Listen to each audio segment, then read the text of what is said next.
ஒரு மனிதன் இந்த உலகத்துல வாழ்றதுக்கு சில அடிப்படை தேவைகள் இருக்கு. ஆனால் காதல் வயப்பட எந்த விஷயமும் வேண்டியதில்லை. அந்த காதலன் தன் நிலையை எப்படி வெளிப்படுத்துறான்னு பாருங்க. கவிஞர் யுகபாரதி அவ்வளோ எளிமையா வெளிப்படுத்தியிருக்கிறாரு.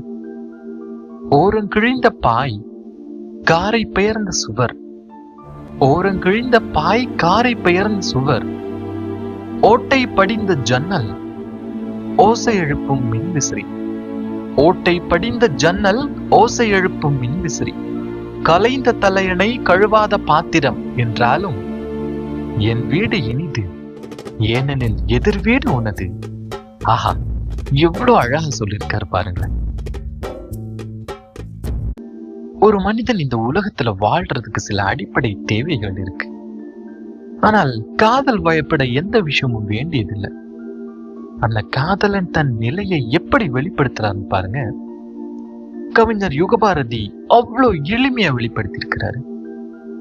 ஓரங்கிழிந்த பாய் காரை பெயர்ந்த சுவர், ஓரங்கிழிந்த பாய் காரை பெயர்ந்த சுவர், ஓட்டை படிந்த ஜன்னல் ஓசை எழுப்பும் மின்விசிறி, ஓட்டை படிந்த ஜன்னல் ஓசை எழுப்பும் மின்விசிறி, கலைந்த தலையணை கழுவாத பாத்திரம் என்றாலும் என் வீடு இனிது, ஏனெனில் எதிர் வீடு உனது.